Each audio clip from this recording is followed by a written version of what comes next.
Alors, on va revenir dans cet exercice-là, sur ce que l'on a fait au début de ce cours de chimie, sur les lois pondérales.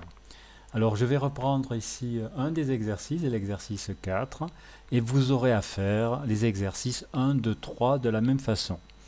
Alors, quand on a fait cet exercice numéro 4, on avait calculé le x sur y, ici, et on avait trouvé que le x sur y c'était égal à 1 demi dans cet exercice 4.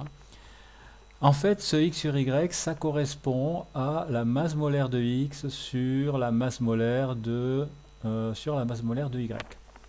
Donc ici, on va pouvoir identifier quels sont les éléments x et y des molécules de cet exercice. Ici, vous avez x2, y3, et il y avait également x4 et x4y3 ici, dans cet exercice-là, hein, vous le reprenez. Hein.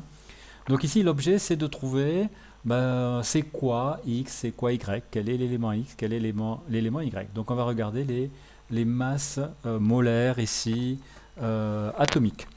Bon, maintenant, on connaît la masse molaire. Hein. Quand on a fait ces exercices, on ne connaissait pas cette notion de masse molaire.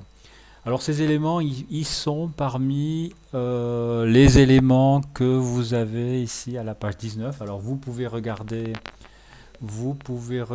la page 177 où vous avez la classification périodique des éléments et tous les éléments et des masses molaires de tous les éléments. Mais bon, on va se limiter juste aux éléments ici que vous avez là. Donc ici vous avez des masses molaires. Et donc il suffit de trouver ici quels sont les éléments dans le rapport des masses molaires de x sur masse molaire de y, c'est égal à 1 demi. Alors si je regarde ici, parmi tous ces éléments, je vois que j'ai ici masse molaire de eau c'est 16 et masse molaire du soufre c'est 32, donc ça correspond bien à ce rapport de 1 demi. Donc je peux dire que masse molaire de X, ça serait la masse molaire de l'oxygène, et la masse molaire de Y, ce serait la masse molaire du soufre. Donc ici, je vais pouvoir dire X, ça correspond à l'oxygène, et Y, ça correspond au soufre.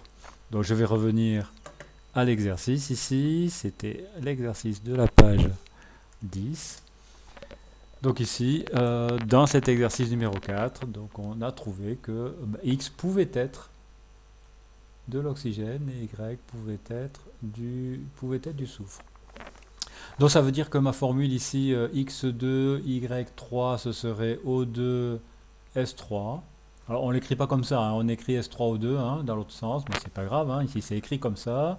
Et l'autre composé, c'est X4, Y3, donc ça serait O4,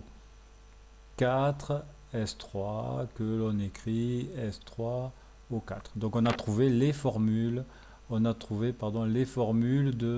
de ces composés ici de cet exercice numéro 4. Donc dans l'heure asynchrone, moi je vous demande de retrouver ici quels sont les éléments x et y ici de ces exercices 1, 2, 3.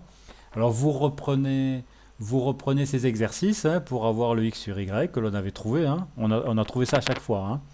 Le x sur y ici égal, et ici le x sur y égal. Vous allez à la page 19 pour essayer d'identifier les éléments correspondants. Donc voilà ce que vous avez à faire pour cette heure asynchrone.